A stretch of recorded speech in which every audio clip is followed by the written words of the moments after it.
Perkenalkan, nama saya Yanti. Saya jemaat GPDI yang di Pelita ya. Hari ini sengaja saya datang ke sini karena saya mau bersaksi saya boleh ada sampai hari ini semua karena kemurahan Tuhan, semua karena kebaikan Tuhan. Tepat di tahun yang lalu di bulan Desember saya divonis oleh dokter kena kanker rektum. Ya, secara manusia pada saat saya dinyatakan kena kanker, saya stres ya, maksudnya saya berpikir, saya flashback kembali, Tuhan kok bisa saya dikasih cobaan yang seperti ini. Waktu saya dikasih tahu saya kena kanker rektum ini, saya nggak mengerti ya apa ini, kanker apa ini gitu ya. Saya bingung, saya harus kemana gitu. Karena yang biasa saya dengar sih kanker payudara, kanker serviks itu sudah sering saya dengar. Tapi kalau kanker rektum itu saya belum pernah dengar waktu itu ya. Jadi saya sungguh sedih ya, bahkan pada saat setelah dinyatakan seperti itu, saya bertanya kepada Tuhan, kok Tuhan kasih sakit penyakit ini, apa maksud Tuhan dalam kehidupan saya?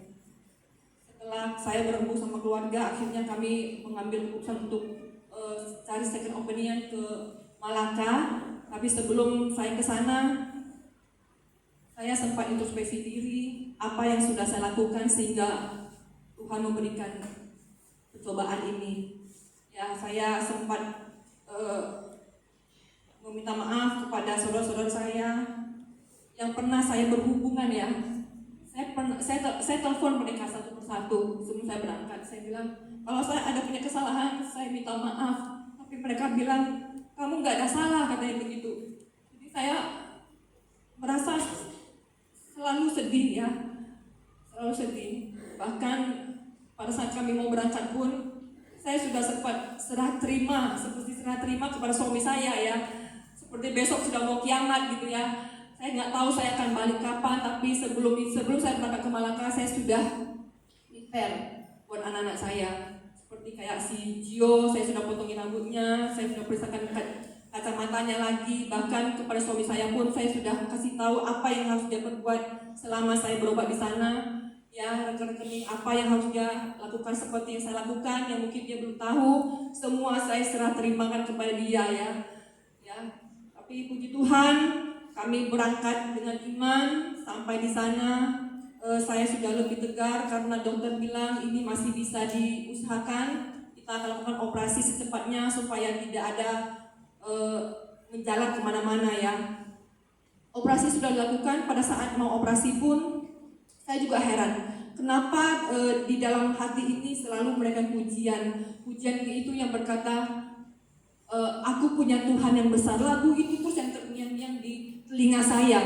Ya, sampai setelah operasi berlangsung 6 jam, sampai saya sadar setelah dibangunnya oleh perawat, pujian itu lagi gitu loh, yang selalu ada di telinga saya gitu ya, ada di telinga sama hati saya, itu terus lagunya gitu ya, yang membuat saya kuat waktu itu. Setelah operasi dijalankan, saya melakukan saya disuruh pakai kantong kolostomi, pembuangan dari perut selama 1 bulan. Kemudian hasil dari patologi keluar, itu saya dinyatakan stadium 3 ya, karena ada penjalaran ke getah bening di bagian perut. Jadi saya harus melakukan kemoterapi dan radiasi. Kemoterapi awal sampai ke-4 itu berjalan dengan baik. Ya, saya 1 minggu setelah kemo saya bisa berangkat kerja. Tapi memang pada saat kita diperhadapkan dengan situasi yang tidak baik, ya tidak mudah ya Bapak Ibu ya. Karena 1 hari itu saya bisa bolak-balik BAB bisa sampai 20 kali. Dari habis operasi dikembalikan ke normal. 1 bulan saya pakai kantong, setelah itu dibalikin lagi, saya mengalami yang seperti itu. Dokternya bilang 2 minggu sampai 1 bulan itu bisa selesai. Paling mungkin 3-4 kali kamu BAB 1 hari. Tapi yang saya rasakan itu atas 10 kali, bahkan bisa sampai 20 kali. Bapak Ibu bayangkan setiap hari saya lakukan itu. Ya, sampai suatu saat iblis tidak tinggal diam, dia selalu merasuki ke dalam hati dan pikiran saya. Mana Tuhan kamu? Katanya Tuhan kamu hebat, Tuhan kamu bisa menyembuhkan. Kok sampai hari ini kamu masih sakit? Masih BAB terusnya, dokter bilang 2 minggu sampai 1 bulan, tapi bahkan lebih dari itu. Ya, terus ada satu kali ya saya sampai berpikir, karena roh intimidasi itu datang terus ya. Saya bilang, Tuhan, kok sampai hari ini saya masih begini? Kok BAB terus-terusan? Saya bilang sama Tuhan, saya mau ke gereja jam 10 waktu itu. Tapi lihat kondisi ini kayaknya bisa bolak-balik lagi nih. Saya bilang, Tuhan, jika memang Tuhan itu masih ada, sampai mujizat Tuhan masih ada sampai hari ini, Tuhan tolong nyatakan. Saya mau berangkat ke gereja, saya bilang saya tidak mau bolak-balik ke WC terus. Ya. Benar ya saudara. Pada saat saya sampai di gereja, sampai selesai, saya tidak ada bolak-balik ke WC. Ya, saya tidak bolak-balik WC. Pada saat itu saya malu ya sama Tuhan ya. Ternyata Tuhan begitu baik, Tuhan nyatakan mujizatnya buat saya. Jadi saya kembali lagi, bangkit lagi imannya gitu ya. Benar bahwa Tuhan itu sampai hari ini masih beserta dengan saya dan melihat apa yang saya perlukan gitu ya.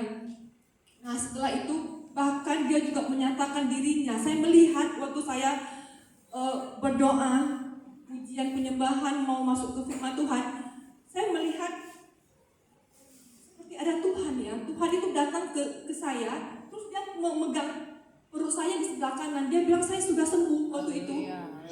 Dan saya waktu itu sangat sedih, saya malu ya sebagai seorang pengikut Tuhan dari kecil.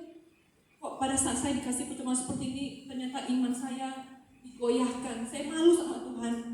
Ya, waktu itu saya malu dan saya sangat saya udah nggak bisa ngomong lagi. Saya sedih, saya terharu ya dengan apa yang Tuhan lakukan buat saya gitu ya waktu itu. Pulangnya saya bilang sama suami saya bilang, tadi Tuhan bilang saya sudah sembuh. Saya bilang, saya nggak mau lagi kemo. Saya bilang. Tapi suami bilang, ya kan itu kan sudah harus katanya gitu. Nanti dokternya marah lagi karena kemo itu harus 8 kali. Waktu itu kemo keempat. Ya saya besok bulan depannya sudah harus mengikuti radiasi di Malaka selama 1 bulan. Ya jadi pada saat kondisi begini, saya melihat pertolongan Tuhan yang luar biasa. Saya selalu dikuatkan.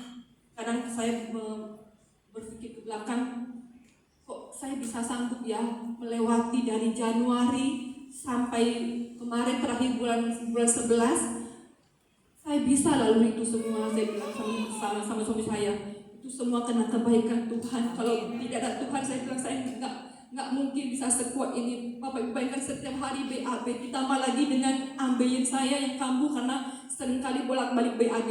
Jadi 2 penyakit ya sekaligus. Di satu sisi saya udah ngomong sama dokter, ini gimana, saya mengeluh juga sama dokter, ini ambeien saya mau diapain, kalau enggak ini sakit terus, saya bilang begitu. Bolak-balik BAB terus dan sakit terus gitu. Jadi terkadang saya sebagai manusia bingung. Kalau saya operasi ambeien, saya nggak bisa kemo lagi, dokternya bilang. Tapi kalau saya mau kemo ya mau nggak mau ini harus dilalui gitu ya. Nah satu hal lagi itu yang membuat saya, gimana ini gitu, kok maju kena mundur kena ya gitu ya. Jadi selama saya menghadapi itu, saya selalu berserah kepada Tuhan. Saya bilang, Tuhan saya percaya selagi bumi ini masih berputar, matahari masih bersinar, Tuhan masih ada mujizat. Saya bilang begitu. Ada pujian yang selalu saya naikkan, lagu ini ya yang selalu membuat saya kuat. Ya, di saat saya lemah, saya selalu naikkan pujian. Karena saya percaya di dalam pujian itu ada kuasa ya, kuasa yang tak terbatas yang Tuhan beri, sehingga saya boleh dikuatkan sampai hari ini. Kemudian saya juga merasakan pertolongan Tuhan di saat saya membutuhkan orang untuk yang saya bawa ke Malaka. Tuhan selalu sediakan. Saya bersyukur saya punya teman seiman, Ibu Mary ya, sudah membantu saya untuk mencarikan orang menemani saya ke Malaka, berobat di sana kurang lebih 1 bulan lebih. Saya percaya, saya melihat pertolongan Tuhan yang luar biasa. Apa yang kita butuhkan itu yang membedakan kita sama orang dunia yang pada saat kita membutuhkan sesuatu, pada saat kita dikasih Tuhan percobaan, tapi Tuhan tidak pernah biarkan. Tuhan akan memberikan, menyatakan kuasanya lewat orang-orang yang tidak pernah kita duga, orang-orang yang tidak pernah kita lihat. Saya melihat pertolongan Tuhan yang luar biasa di rumah singgah SOS Malaka. Saya dibentuk di sana. Saya melihat, oh Tuhan begitu baik. Orang-orang di sana sangat peduli sama kita, sama saya ya, sama orang sakit gitu ya. Saya begitu melihat proses Tuhan begitu baik, begitu luar biasa buat saya. Dan sampai hari ini saya sudah tidak kemo lagi. Saya cuma sampai kemo kelima, puji Tuhan. Sekarang kondisi saya sudah semakin membaik dalam proses pemulihan. Memang badan saya kurus ya, karena 13 kilo saya turun dari 58 sekarang kita 46 kilo. Tapi saya yakin dan percaya ya Tuhan pasti terus pulihkan. Tuhan pasti sembuhkan gitu ya. Karena dokter juga bilang ini sebenarnya, saya bilang kenapa kok masih suka sakit, saya bilang begitu kan, umurnya itu ya, kadang tidak BAB pun sakit, saya bilang. Ya mungkin dokternya bilang karena kamu sering bolak-balik ototnya yang sakit, dia bilang begitu. Tapi saya sudah tidak memikirkan hal itu lagi. Ya saya percaya saya akan jalani kehidupan saya mau dekat sama Tuhan. Karena memang pada saat kita dekat sama Tuhan, kita selalu diizinkan Tuhan untuk melakukan proses ya. Proses itu yang membuat kita semakin dewasa, semakin kuat dalam iman kita.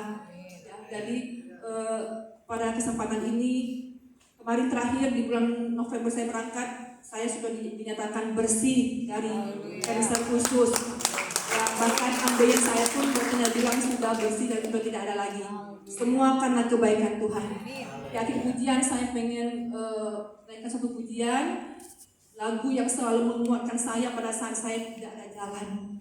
Saya merasa dokter hanya dokter, tapi penyembuh itu adalah dari Tuhan. Itu hanya sebagai tempat persinggahan di mana kita merasa sakit, kita ke dokter, tapi semua dari Tuhan. Dokter hanya manusia. Ya, yang lagunya